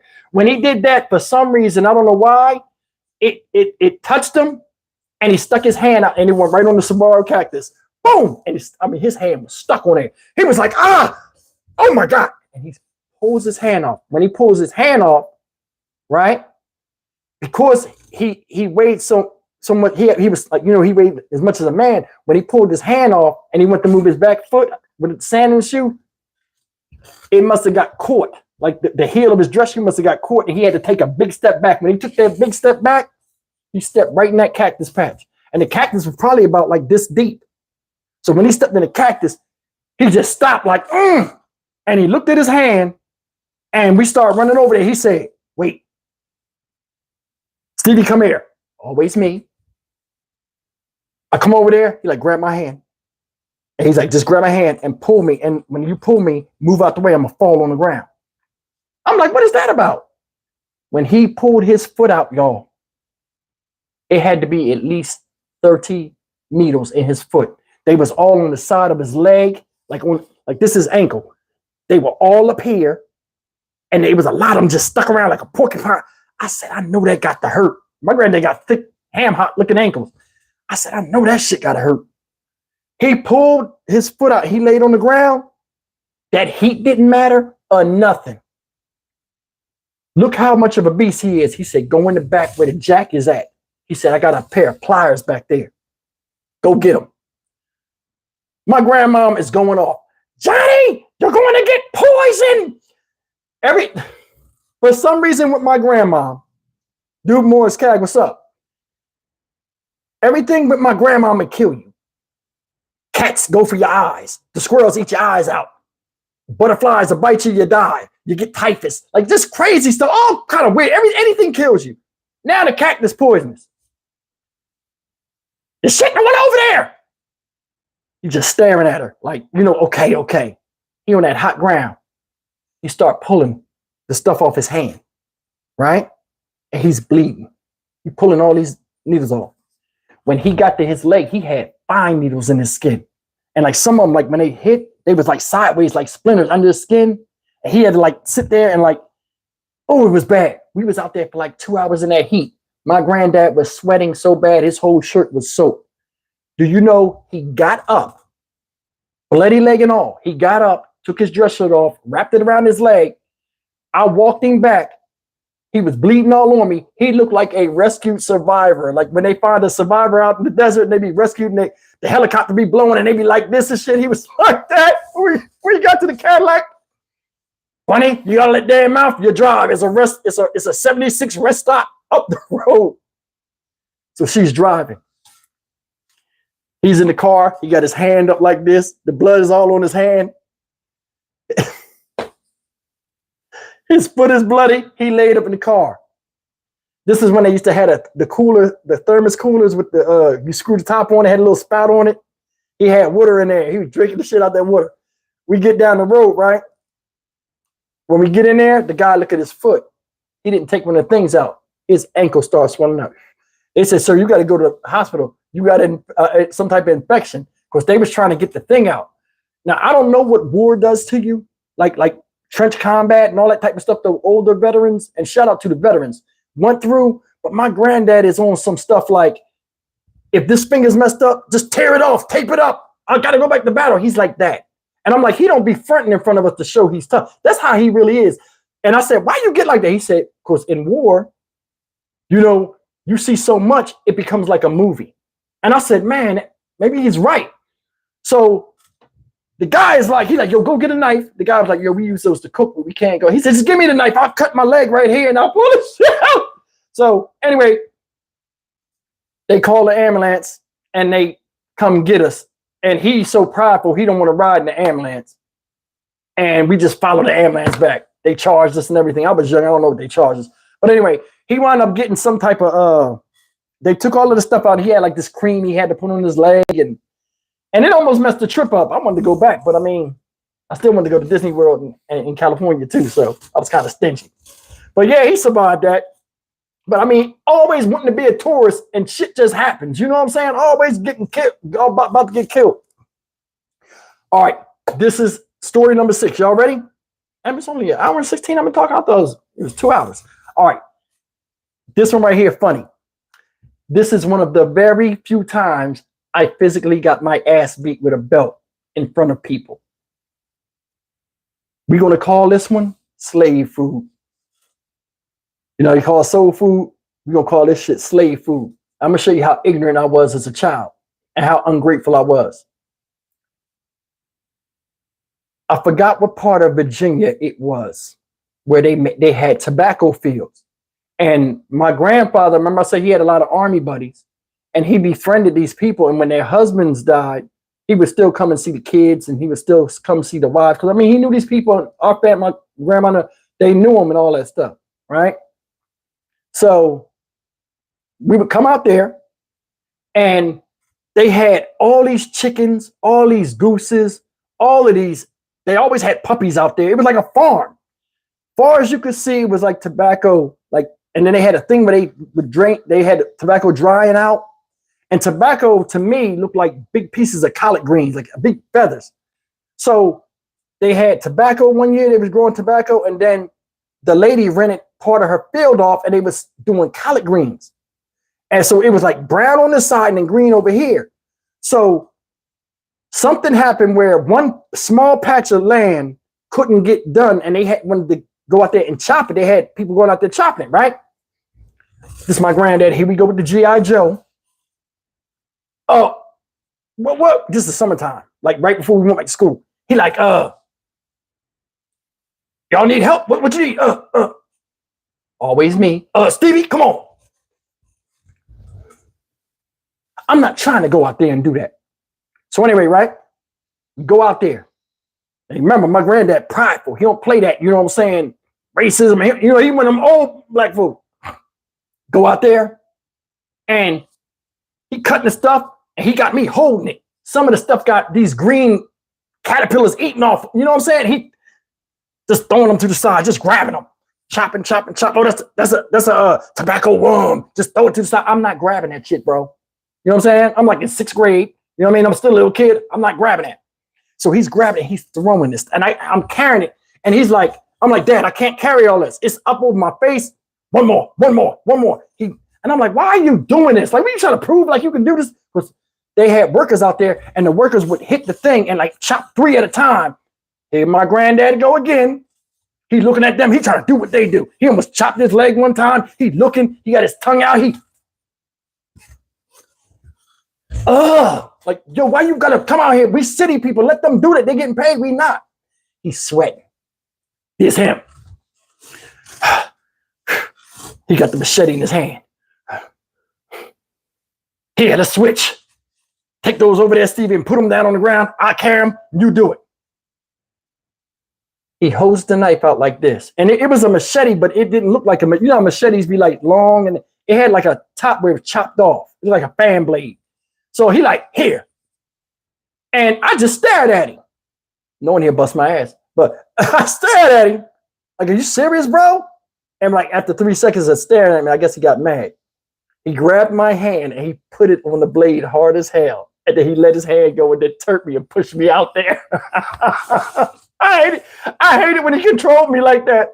I hated that shit. Now, he's standing there all sweaty and crazy looking.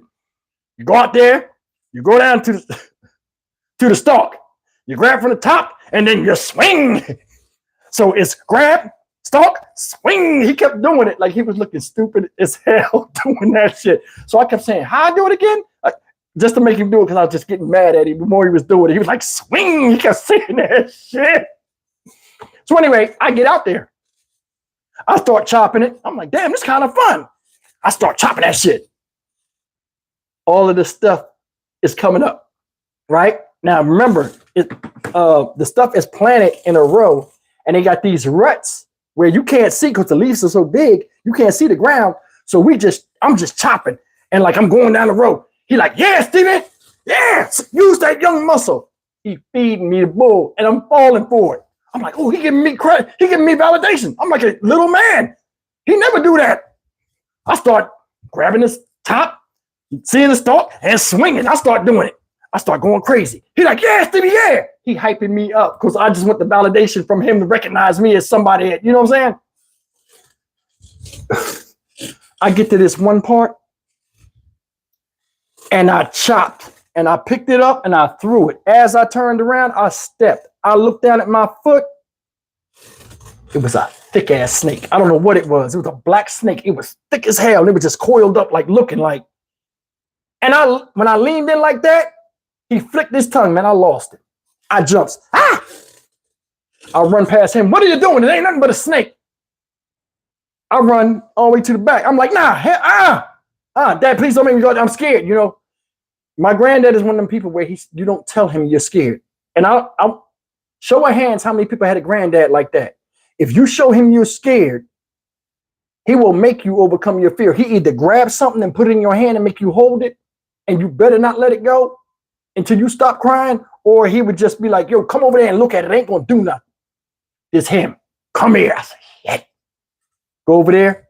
He like, it's a black snake. It's just a black snake. Like, I didn't know it was a real thing called a black snake. It was a rat snake. It ain't nothing but a rat snake. Ain't gonna do nothing. They eat rats. They ain't gonna do nothing. They ain't got teeth like that. I said, all snakes got teeth. He said, pick it up. Oh my God. Pick it up. I said, no. I turned bitch. Mom. I called my grandma. Mom, I seen him. He looked at me, he said, and he looked and he just picked it up. When he picked that snake up, that snake bit him on his hand. He said, see, no teeth, can't bite you, no teeth. He grabbed it and he's moving it, but the snake is like digging on him. Like, you know, when they be milking a snake with a cup, he like, no teeth. He's grabbing the head, no teeth, no teeth. As soon as he took it out, it was blood there. I knew it was teeth. I'm not stupid. Ain't even hurt, ain't even hurt. Your turn. I said, hell no. Hell no. He put the snake down. He was like, you're soft. Go in the damn house. As we're walking, gotta take my hat off this shit. I got an attitude because he called me soft. I said, you got me out here. I said, I ain't gonna come out here anyway. You got me out here doing this slave food, like chopping this slave food. Why did I say that? My great-great-grandfather, my granddad's grandfather was hung for falsely being accused. He had the newspaper clipping of stealing chickens when he was young. So when I said that, it offended him. You know what I'm saying? Why did I say that? Oh, man, that's why you got to watch what you say to people. Relentless, what's happening? I insulted him. So you know what he did? He grabbed some collard greens.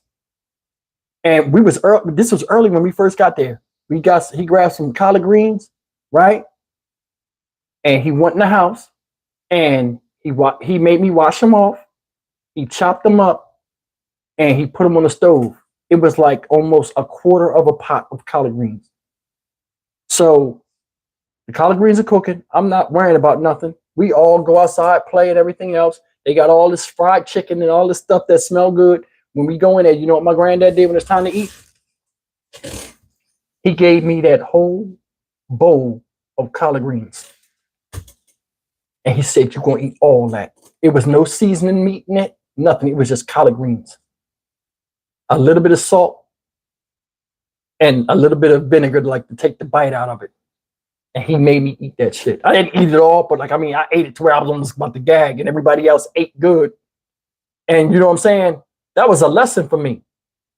And later on, he never explained it to me. Later on, that's when I found out that that's what happened. And my grandma showed me the press clippings. I said, damn, I felt bad. I ain't never apologized to him about it, but it was so long ago, I know he forgot. But the way he looked at me, I never seen him look at me like that. And he could have bust my ass out there. You know what I'm saying? But it's good. They're going to show you, man. We live in reality of where we come from, and people sacrifice for us. You know what it is. But anyway, let's get to the last story. Y'all ready for the last story? And we're making good time, an hour and a half. This last story is a Jehovah Witness story. This is a quick story. What you say, creative girl, Homestead?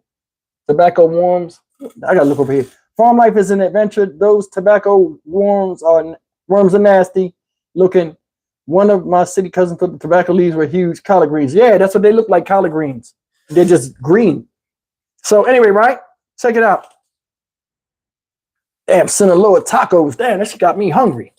Anyway, all of a sudden, guys, this Jehovah Witness story is, let me just say this real quick. People that go to church be a certain way in church, but at home they be like regular people. When we went to church, I was a kid. I didn't have to do what they did, but they was Jehovah Witnesses. You know what I'm saying? They was participating in Jehovah Witness. When we came home, they was regular people. You can tell by the stories I tell you with my granddad, he cussed. He didn't say the vile cuss words like F, but he would say the S word. You know what I'm saying?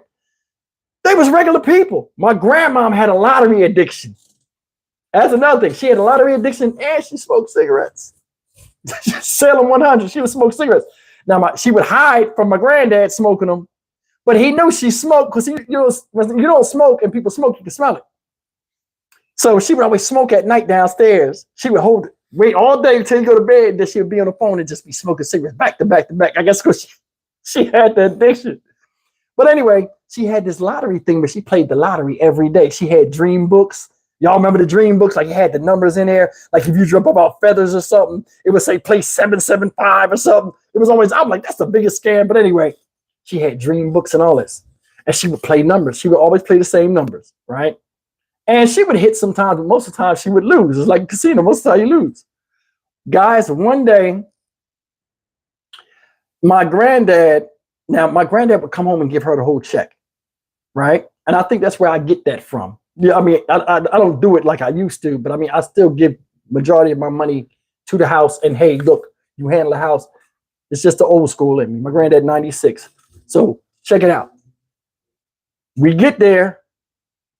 We get in the house one day, but I come home from school. I walk into an argument.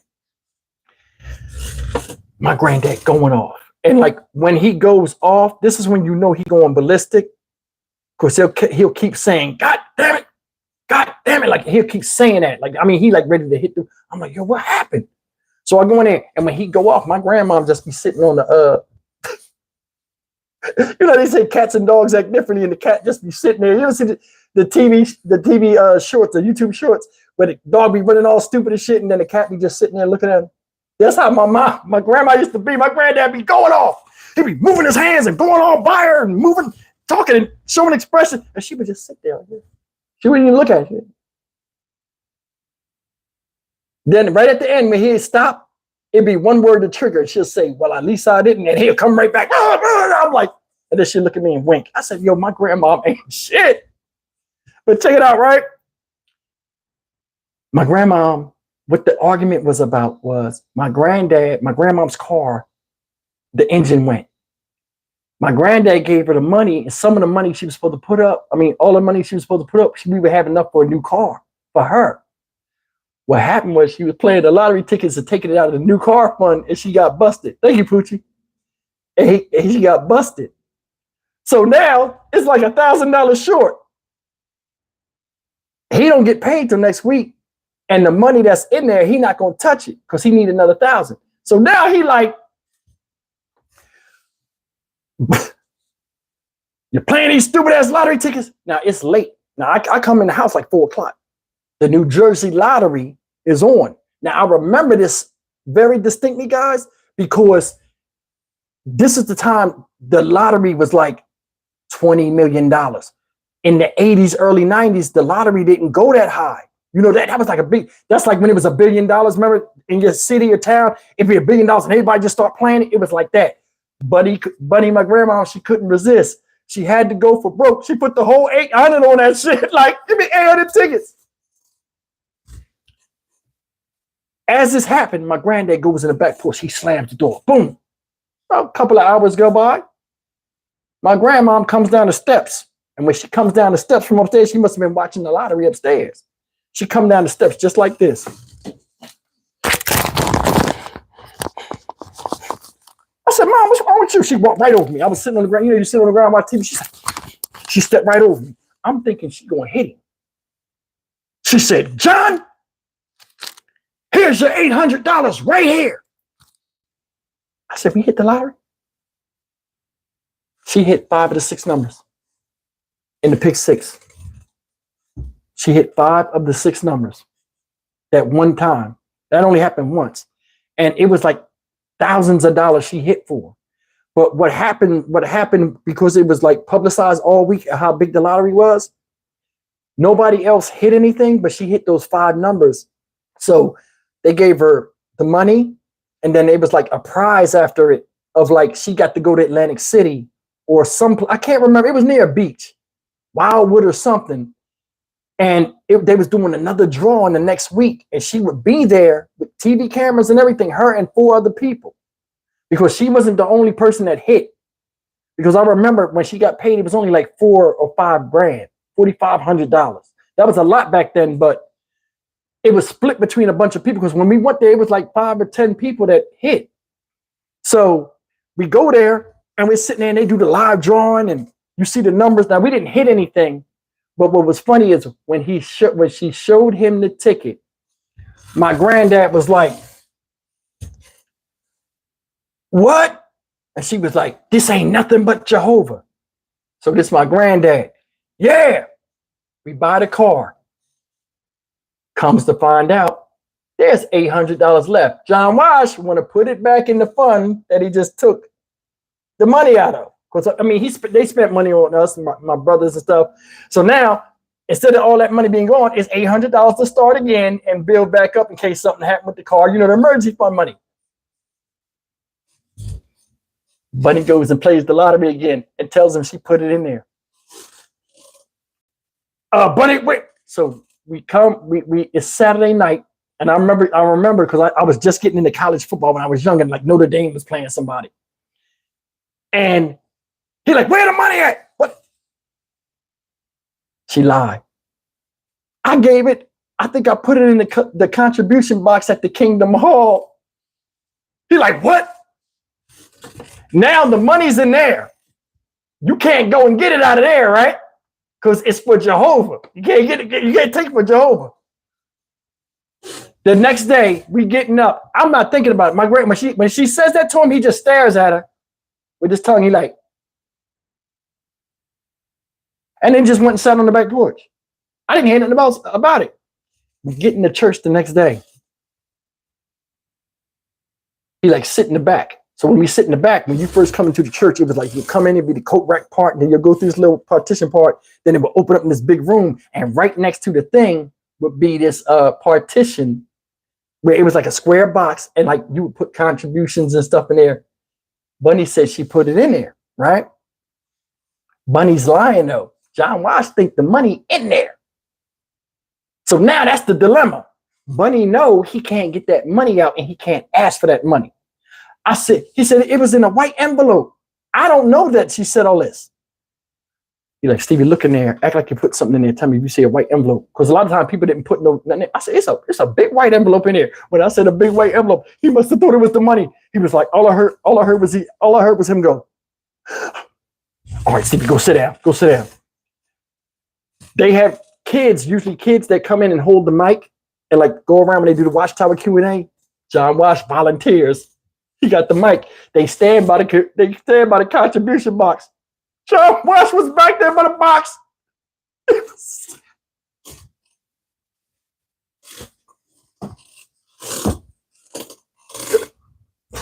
When they call your name, oh shit. When they call your name, right? To answer a question, you got to walk up there and give them the microphone. If they call on that side and you on this side of the contribution box, you got to go, right? My granddad was sitting on the thing. He had a coat hanger in the sleeve of his damn suit coat with the hook part. He was putting the hook in there. He was trying to pull it up. So when they called on his side, right?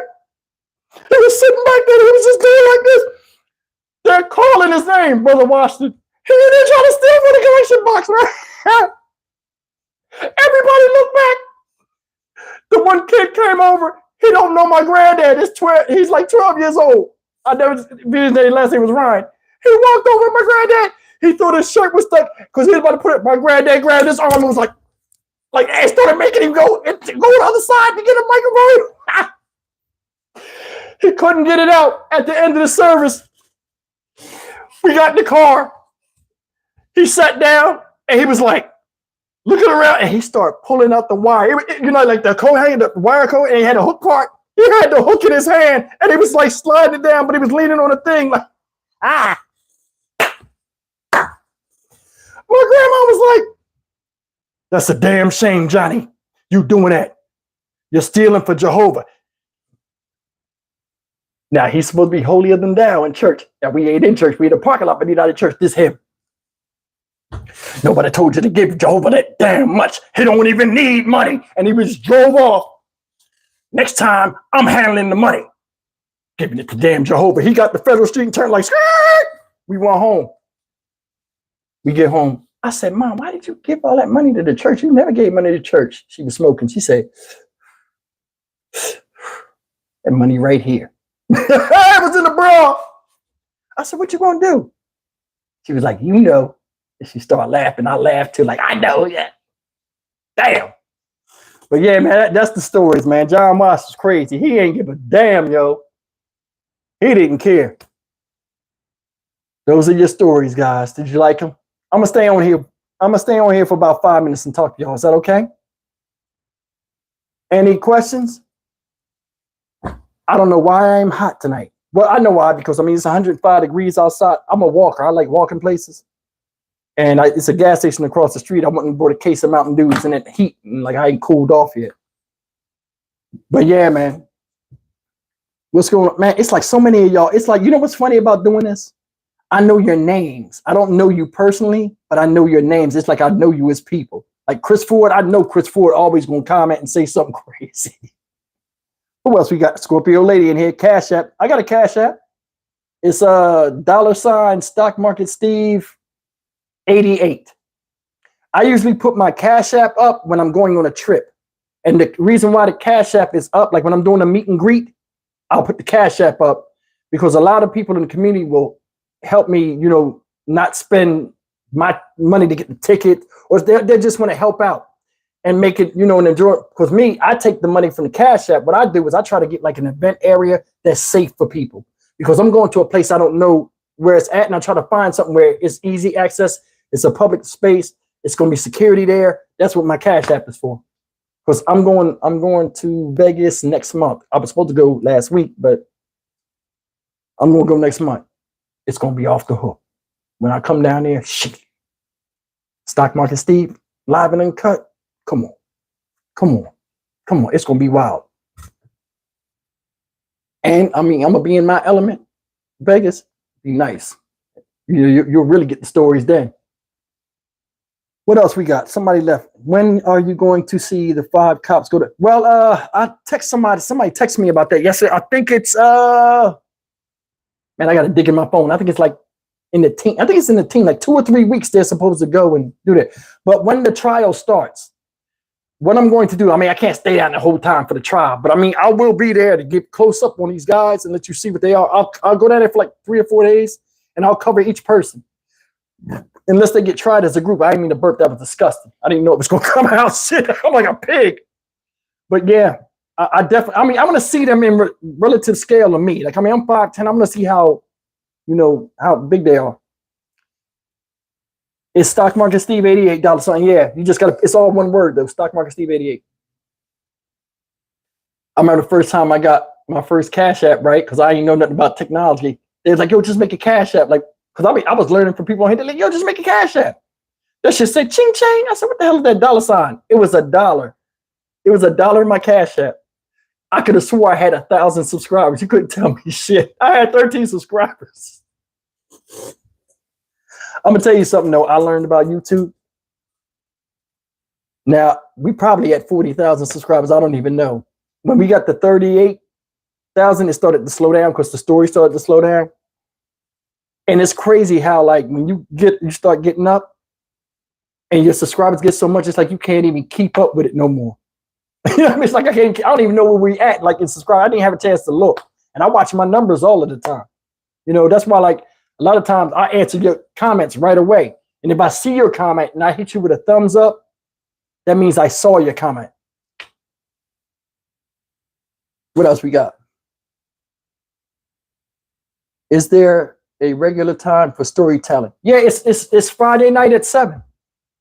But you know, sometimes I have to cancel it if I have like somebody like, oh, can you give me a ride? Or oh, you know, I got family around here too. So, but pretty soon I'll be in a position where it's just why is it dark? Like, I don't know. I think if I turn this off and go back in there, it'll be regular. I don't know why it's dark, guys. It's still dark. But yeah, it's Friday night on Black Boots at 7 o'clock Central Standard Time. Lonnie Lee, what's 39.7? What is that? Hazel Cooley, what's going on? Thank you. I'm glad you like the stories. Steve loved this style of reporting, fact-driven, and your concern showed the heartbreaking ones, which is always awesome. Yeah, but I'm gonna tell you something, Miss Ash. What's it? Ashcraft. Let me tell you something. When you do these stories a lot, and this y'all are hearing this from me. When you do these stories and you start to see the repetitiveness in it, it starts to make you angry.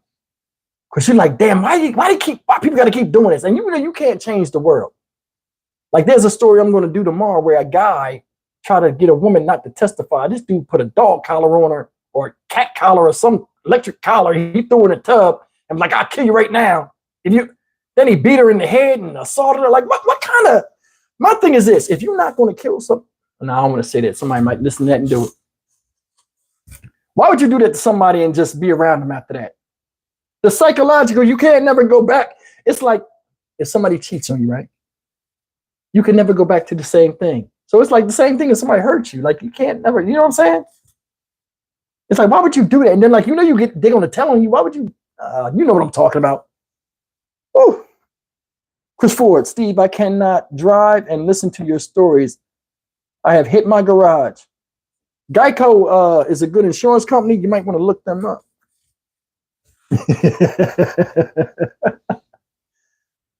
Comedy is one of your gifts. I don't think I'm funny. This is the thing that's funny. I didn't know this was going to take off like this. This is how I act. And like my brother be like, yo, my brother like that. My brother see me and start laughing. Like you should see me when I'm really hot. When I'm really hot and I go off, my mind go a million miles an hour. I just be saying shit. People be falling out. And I get mad because if they laugh a certain way to make me laugh and get me out of my anger, and I don't like that. Sometimes you want to get mad and stay mad. I can only imagine the effect it. Yeah, it really bothers because like when you're watching it on the news for like 15, 20 seconds, and then when you start investigating and looking at it and really going into it, like, you know, you see it. I'm like, man, especially the stuff with the kids, man. I'm going to do a story tomorrow about this lady out here in Houston in a nursing home by me. They said they abused her. When I show you what this lady's face looked like, I'm like, ain't no way she did that to herself. Ain't no way. Ain't no way, man. Can you like think? Hey, all right, which story was your favorite? I always don't never get a chance to talk about it. Which are these stories? What was the funniest one tonight that you guys like? Just type it in. Or a part of it. If you don't remember the name, which stories did you like the best? The rabbit, the lady's rabbit, the rabbit. Chris Ford, I figured you'd say that. Yo, if you had seen that, she came out. All you heard was, oh. I just looked like, why you gotta get extra and do crazy stuff all the time? What is you doing? And like I just sat there for a while, like, and then she started doing that, like making her voice like she's like, you remember that thing back in the day where like it was a belt and like you go around your waist and it was supposed to make you lose weight and it was shaking like this, and you like like that. She was acting like it was the vibration was strong. It was on her. Come on. Everybody's like, I can't take it. He said the slave food was the funniest. He said the church. The first Jehovah Witness story when I was embarrassed. I'm gonna tell y'all the story next week about how I got smart mouthed in the barbershop and got my ass beat in front of these girls in front of John. I was a teenager. He did that. I was a teenager. Because, I almost told the story. We'll talk next week. The lottery. The funniest story for me telling, and I just realized it at the end, was the collection box. Because I just remembered that. He was sitting over there real cool. I'm like, my granddad don't sit like that. You know, my granddad old school. He don't be trying to look cool. I'm like, why he? But he was sitting there. He was moving. Like it had the little slit in the box. So he had his arm there. He had the hook and he was moving it out like that. Thank you, Kimberly. I appreciate it. He was sticking it out like this. He was trying to get the envelope in there. But it wasn't even an envelope. It wasn't even the one he was looking for. Well, it looked like we almost made 2 hours, guys. He said the bunny in the lottery. Pooch.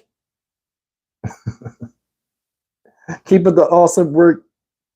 My utmost respect and appreciation. I appreciate you too, Kimberly. You have a lot of comments. Hey, listen, guys.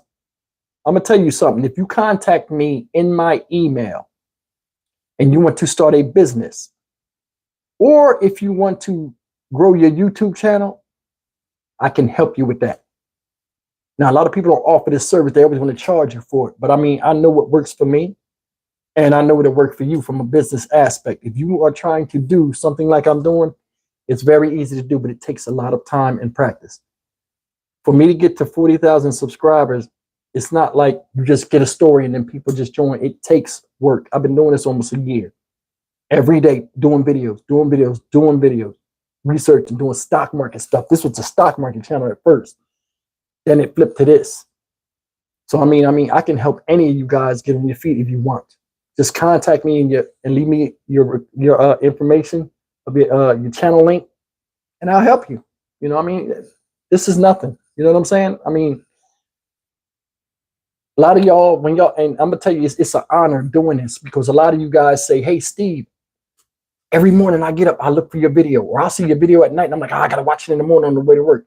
I had YouTubers that I was doing that to for years. And to be one of those YouTubers that you guys like watch, man, that right there is like heartwarming. You know what I'm saying?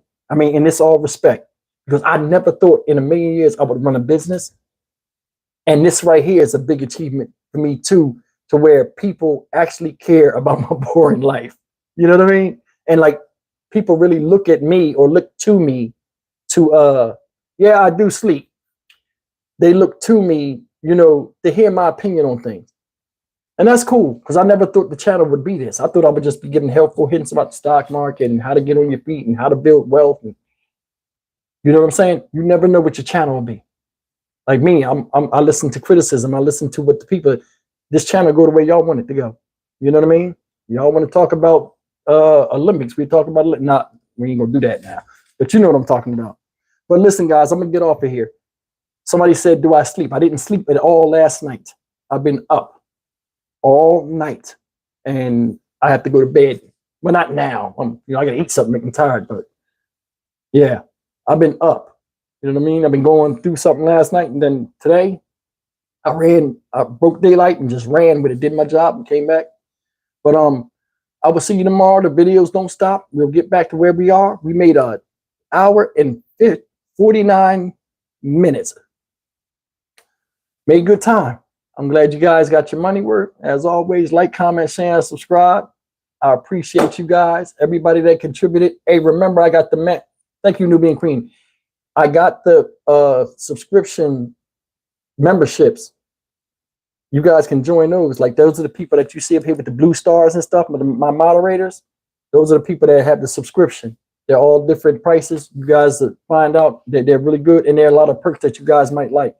But listen, I'm going to holler at you guys because I'm sitting on this squeaky stool, which is a part of my setup. Everybody tells me to keep it, even though it drives me crazy when I'm moving on it. People are so used to the sound and being synonymous with me. But I gotta realize I have half an ass, and I'm wearing it out on this stool. So when you see me in person and my shit look like an ironing board, do not judge. I will see you in the next video. I love you and take care. See you tomorrow.